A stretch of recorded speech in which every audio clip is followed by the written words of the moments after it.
صدای انجیل تقدیم می کند. درود بر شنوندگان ارجمند. این صدای انجیل است، تنها صدای راستی و حقیقت که از ازل بوده و تا ابد خواهد بود. برنامه‌های ما همه روزه و در همین ساعت از رادیو روی امواج کوتاه پخش می شود. شما می توانید از طریق شبکه‌های اجتماعی فیسبوک، گوگل پلاس و یوتیوب با تایپ فارسی رادیو صدای انجیل با ما در تماس باشید. آدرس ایمیل ما از این قرار است: radioenjil@gmail.com. تکرار می کنم، آدرس ایمیل ما radioenjil@gmail.com و تلفن تماس ما 201 616 920 1791. تکرار می کنم، 201 616 920 1791. از شما دعوت می کنیم که به برنامه این ساعت صدای انجیل توجه فرمایید. زندگی و تعلیمات عیسی مسیح.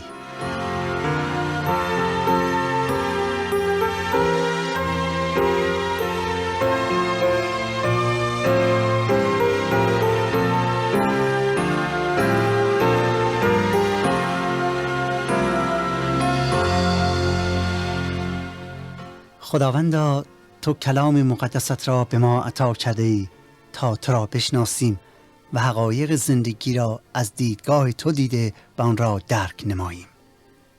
اعتراف می‌کنیم ای خدا که نه مذهب و نه حکمت انسانی قادر است تو را به ما بشناساند، بلکه فقط و فقط کلمه تو و مکاشفه تو، یعنی آنچه که خودت درباره خودت به ما آشکار کرده ای.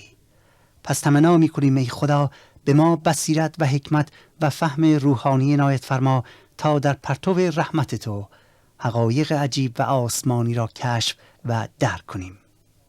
بارالله با حضرت داوود هم صدا شده و از تو تمنا می‌کنیم که چشمان ما را بگشا تا از کلام مقدست چیزهای عجیبی را بیاموزیم. این دعا را نه به لیاقت خود بلکه به نام مقدس و به لیاقت عیسی مسیح زنده، مکاشفه و کلمه تو می‌طلبیم. آمین.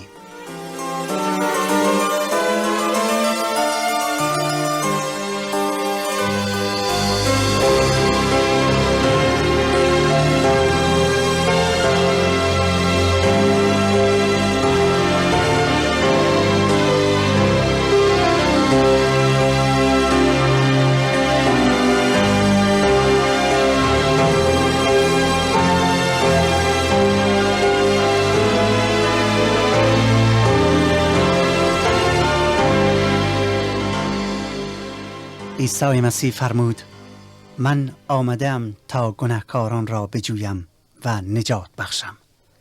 یاران عزیز و عاشقان خدا، درود بر شما. امیدوارم که شعله آتش عشق در وجودتان همچنان فروزان بوده و اشتیاق روحانی خود را با دعا و مناجات به درگاه خدا یکتا و منجی زنده بشریت بیش از بیش افزون سازید.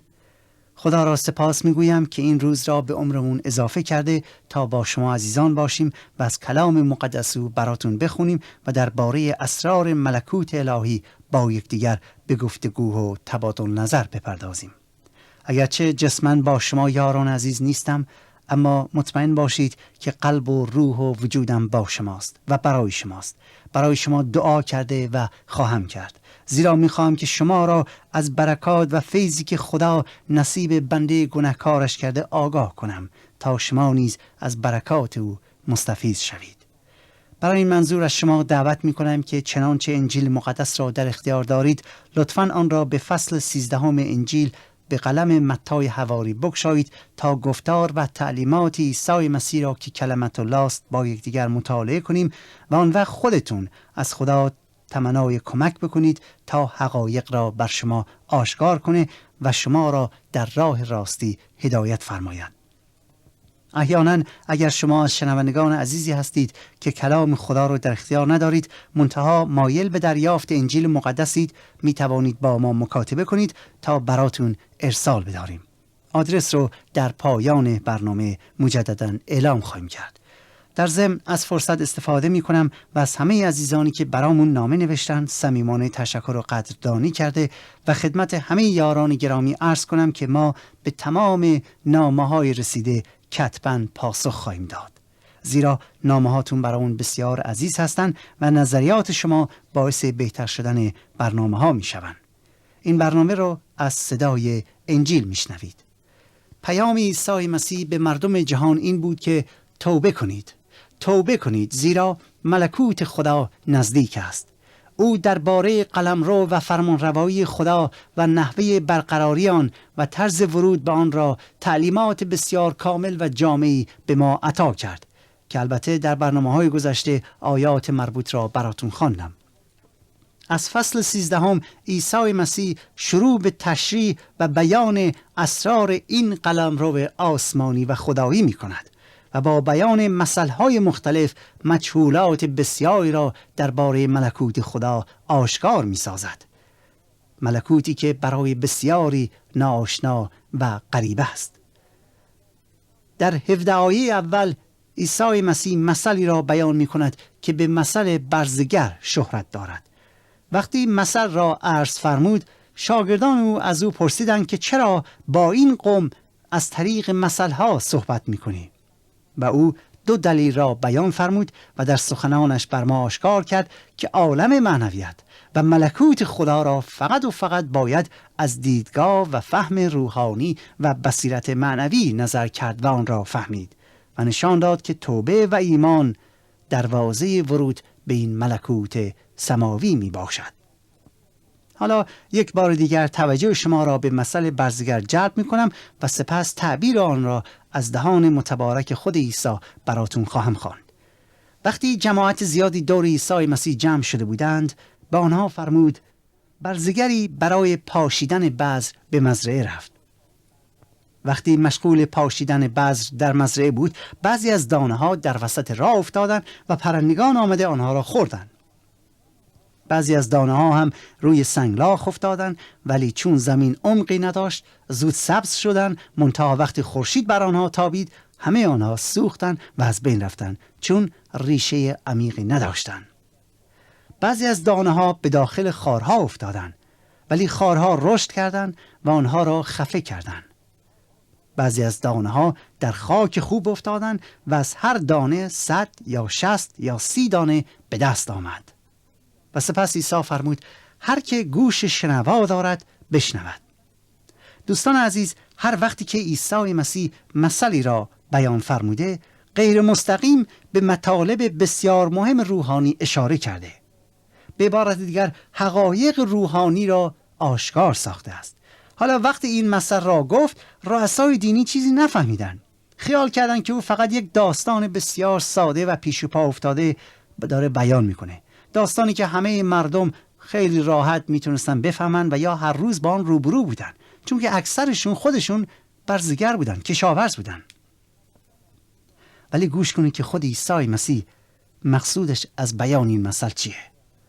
او خودش این مثل را برای ما تعبیر میکنه که از آیه 18 الی 23 آمده و براتون میخونم. مسیح فرمود پس معنی مثل برزگر را بشنوید. وقتی شخصی مژده پادشاهی خدا را میشنود ولی آن را نمیفهمد، شیطان میآید و آنچه را که در دل او کاشته شده است میرباید. دقت کنید مسیح چه میگوید؟ میگوید وقتی شخصی مژده پادشاهی خدا را یا انجیل را میشنوه ولی آن را نمیفهمد، شیطان میآید و آنچه را که در دل او کاشته شده است میرباید. این بذری است که در وسط راه افتاده بود. دانه‌ای که در سنگلاخ میافتد مانند کسی است که تا پیام انجیل را میشنود با شادی میپذیرد، قبول میکند، ولی در او ریشه نمیگیرد و دوام نمیآورد. پس وقتی به سبب آن مژده زحمت و آزاری به او برسد و جفا در برابرش ظاهر میشه، دوام نمیآورد و فوراً نسبت به مژده الهی دل سرد میشه و کلام را به فراموشی میسپارد.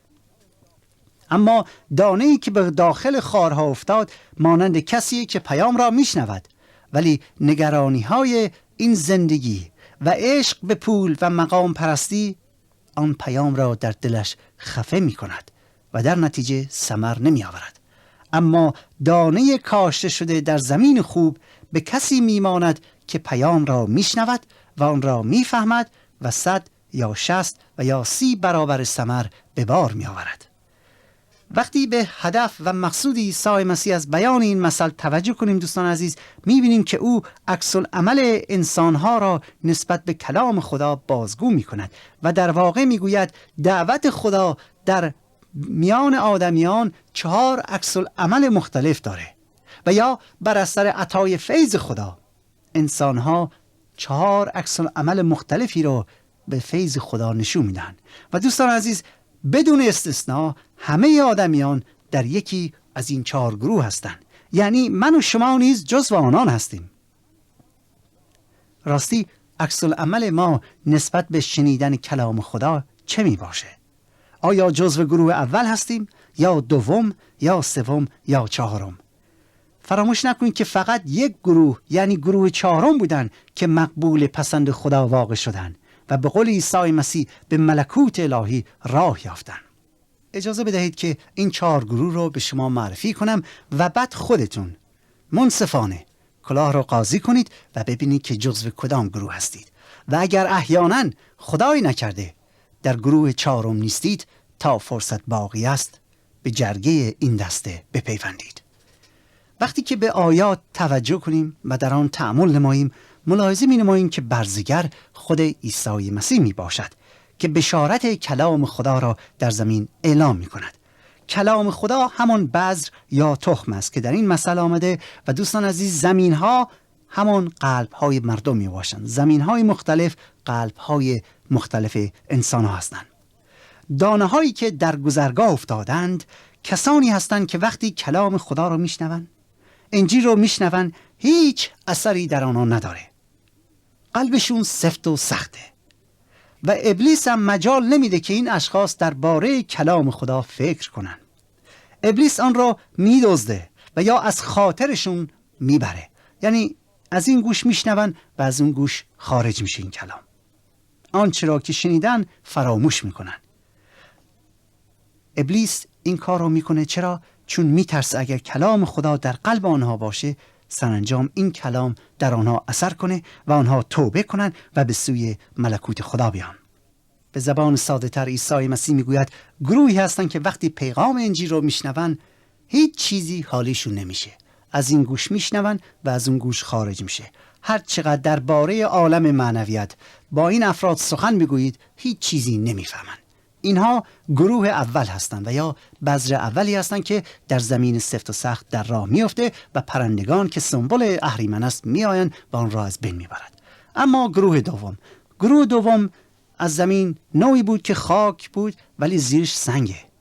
این نوع مثل دل اشخاصی رو نشون میداد که وقتی پیام را میشنوند فوراً با شادی قبول میکنن، آماده پذیرش کلام خدا را دارن، اما چون کلام خدا را سرسری میگیرن در نتیجه پیام خدا در دلشون ریشه نمیگیره و وقتی آزار و اذیتی به خاطر ایمانشان میآید شور و حرارتشون رو از دست میدن و از ایمان برمیگردن. اینها افرادی هستند که یک ایمان بسیار سطحی دارن که با طوفانی شسته میشه و همه چیز از بین میرود. بدبختانه این نوع افراد بسیارن. یکی از دوستان قدیمی که دکتر بیمارستان‌های خیریه در ایران بود و سالهای سال در بیمارستان‌های مسیحی کرمانشاه و مشهد و اصفهان و تبریز خدا را خدمت می‌کرد و بندگان خدا را خدمت می‌کرد، گفت شخصاً هزارها ایرانی مریض را در مطب پذیرفتم و وقتی درباره حقایق انجیل با آنها صحبت می‌کردم آنان با جان و دل آن را پذیرفتند. اما حالا به خاطر نان روزانهشون، به خاطر اینکه بتونن جیره بگیرن، ایمانشون رو منکر شدن و وعده ها و حقایق را به فراموشی سپردن. گروه دوم در واقع ایمانداران نانی هستند که به درد نمیخورن. اما گروه سوم از مردم شبیه آن زمینی هستند که قلبشون از خارها پوشیده شده. اینا افرادی هستند که پیغام را میشنون، قبول میکنن، ولی آنقدر نگران چیزهای دنیوی هستند، آنقدر در فکر پول و ثروت و مقام هستند، آنقدر فکرشون به چیزهای دنیویه که اصلا وقتی برای درک امور مطالب روحانی ندارن وقتی ندارن که بشینن در مورد عالم معنویت تفکر کنن. در نتیجه هرچی هم که شنیدن کم کم به فراموشی میسپارن و کلام خدا آن مقام و جایش رو از دست میده و به قول بعضی‌ها سال 1 بار یا 2 بار میرن کلیسا و دلشون خوشه که مؤمن و مسیحی هستن. اینها قلب‌هایی دارن که عیسی مسیح آن را به زمینی که پر از خار و خاشاک است تعبیر نموده که خفه کننده امور روحانی میباشن که اصلا به درد نمیخورن. و ما زمین خوب یا گروه 4 بذری که در آن میفته سبب رشد و نمو میشه، ثمر بسیار میآوره. این نوع زمین قلب‌هایی را میمانند که وقتی پیغام خدا را میشنوند، وقتی انجیل رو میشنوند، به حقیقت الهی پی میبرند، متوجه میشوند که مقصود خدا از پیام خداوندی که در عیسی مسیح با بشر صحبت کرده چیه. ایمان درست حسابی دارن به طوری که هیچ چیزی آنها را در ایمانشون متزلزل نمیکنه. وقتی حقیقت را شنیدن حاضرن جان و وجودشون رو در راه آن بدن و نه فقط آن بلکه دیگران را نیز به سوی ملکوت الهی و ایمان حقیقی دعوت میکنن و پیغام خدا را به همه اعلام میکنن و بر اثر پیغام آنان 30 یا 60 و حتی 100 نفر به سوی حقیقت خدا میآیند. شادی که بر اثر شنیدن کلام خدا در وجود آنها آنچنان جا میگیره که شخص ناچاره مردم را درباره شادی الهی آگاه کنه. حالا دوستان اگر توجه کرده باشید 3 گروه اول بدون ثمر و بدون اینکه به درجه کاملیت برسن از بین میروند و روحاً مرده محسوب میشن. در واقع به معنی اینه که از زندگی چیزی درک نمیکنن، به عمق مطلب زندگی و علت وجود این زندگی پی نمیبرن.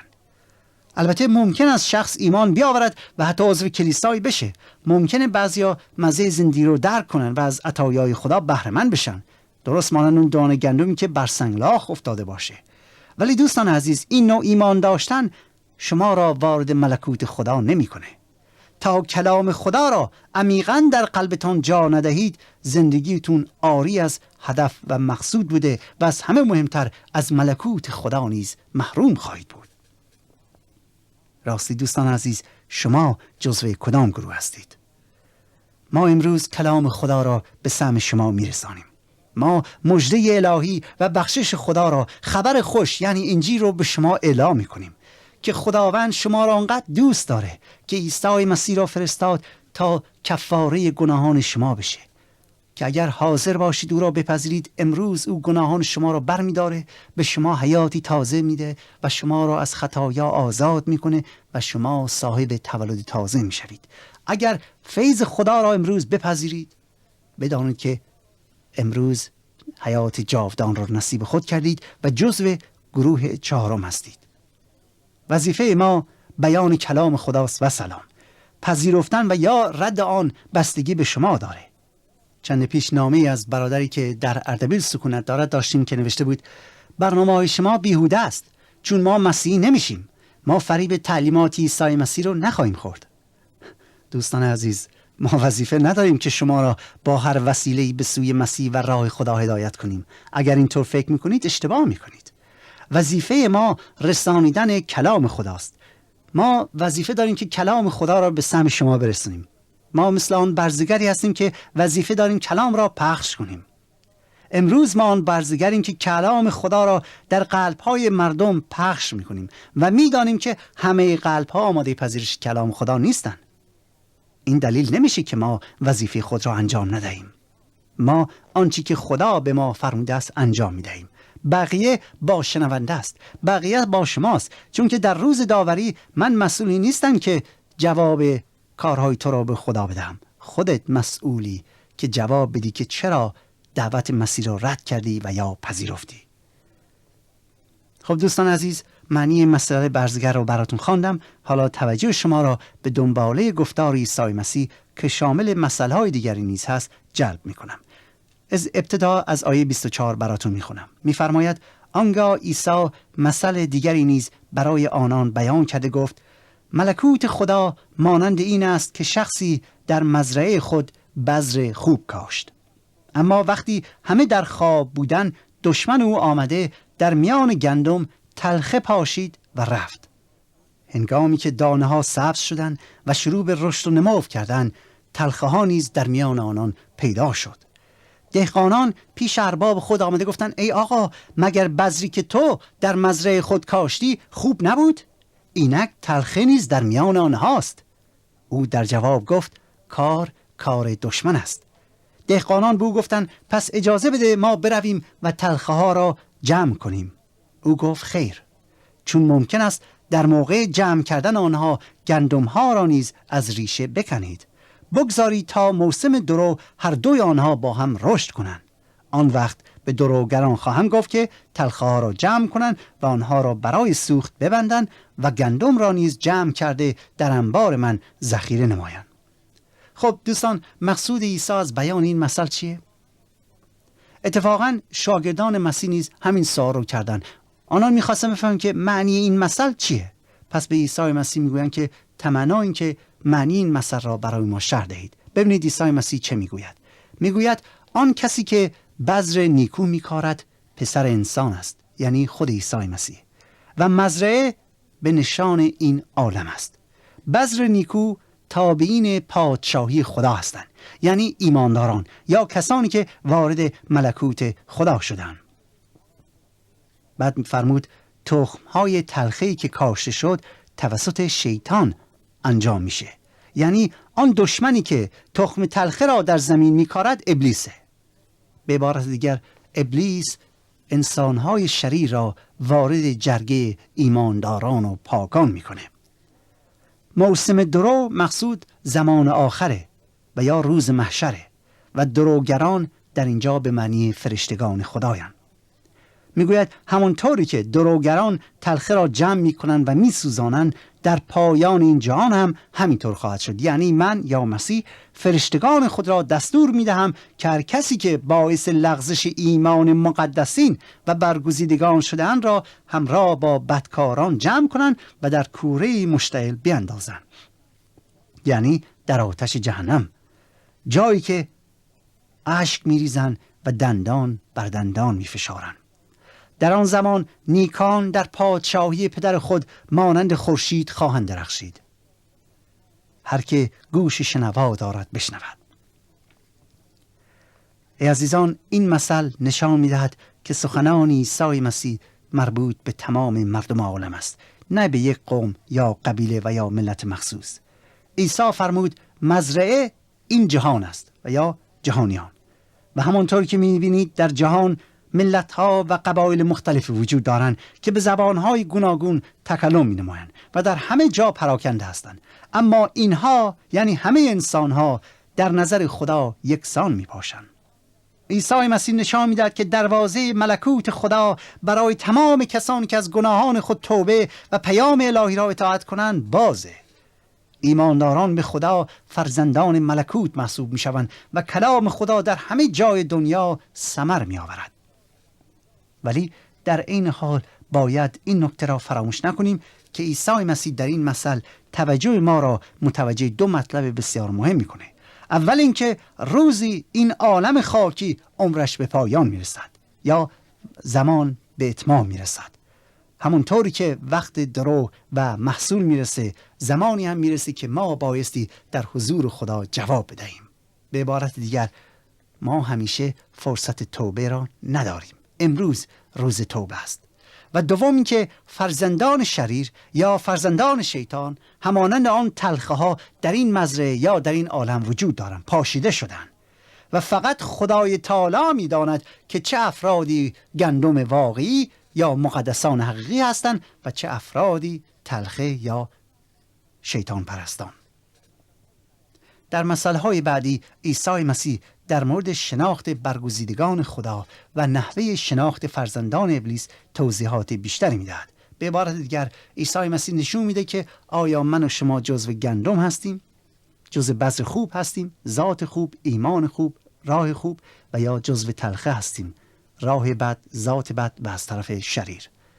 ولی یک چیز مسلمه و آن اینه که من و شما مطابق این مثل به هر حال جزئی که از این گروه هستیم و در روز داوری بایستی جواب را به خدا بدیم. یعنی بدون شک یه روزی هست که خداوند امر میکنه که گندم رو از تلخه جدا کنن، یعنی عادلان را از شریران جدا کنن، گوسفندان را از بزان جدا کنن.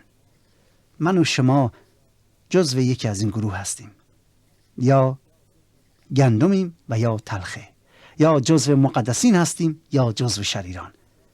البته هیچ کس، حتی شیطان هم قبول نمی کند که خطاکاره. دقت کنید، هیچ کس، حتی شیطان هم قبول نمی کند که خطاکاره. امروز در تمام این دنیا بروید، از یک نفر بپرسید آیا تو خطاکاری، در گناهی، کارات همه غلطه؟ نمیگه که بله. هیچ کس حاضر نیست به اعمال نادرست خودش اعتراف کنه. چرا؟ چون همه ما گمراه هستیم. هممون همدیگر رو با یکدیگر میسنجیم و میبینیم که ای بابا بد نیستیم، خوبیایی در ما هست که در دیگران نیست. دوستان، فقط لطف خداست که میتونه توسط آن ذات ما را به ما آشکار کنه. فقط به وسیله رحمت خداست امروز میتونیم حقیقتا خودمون متوجه بشیم که آیا جزو گندم هستیم و یا جزو تلخه. چقدر خوب است که امروز به جای اینکه به خودمون ببالیم که بله من پاک هستم و دیگری شریر، از خداوند تمنا کنیم که لطفش رو شامل حال ما کنه و بعد زندگیمون رو با زندگی مقبول پسند عیسی مسیح مقایسه کنیم و خودمون رو با او بسنجیم، نه با دیگران، و ببینیم که آیا امروز طریق حق را پیمودیم، در جاپای عیسی مسیح که مقبول پسند خداست قدم نهادیم. اگر هنوز جزو مقدسین و واردین ملکوت الهی نیستیم، دوستان عزیز، امروز روزی که میتونیم رشد کنیم، امروز روزی که میتونیم وارد دروازه ملکوت الهی بشیم و شرطش همون توبه و ایمان است. من از شما دعوت میکنم که تا دیر نشده است، تا قبل از ظهور داوری الهی، قبل از فصل درو، بیا خودتو از آتش جهنم بران، بیا گندم پاک شو، بیا زندگیت مطابق راه خدا باش. راه باز است و دعوت خدا برقراره و امروز هم فرصت شماست. انتخاب با شماست که آیا میخواهی راه خدا را طی کنی و یا میخواهی راه دنیا را. تمنای ما اینه که راه خدا را بپیما. حق نگهدارتون باد. آنچه شنیدید برنامه‌ای بود از رادیو صدای انجیل. خوشحال می‌شویم که با ما مکاتبه کنید و از نشریات و ادبیات ما استفاده نمایید و از طریق شبکه‌های اجتماعی فیسبوک، گوگل پلاس و یوتیوب با تایپ فارسی رادیو صدای انجیل همراه ما باشید.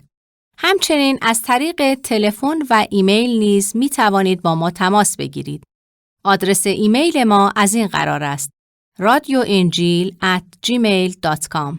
تکرار می کنم، ایمیل ما radioinjil@gmail.com و تلفن ما 201 616 920 1791.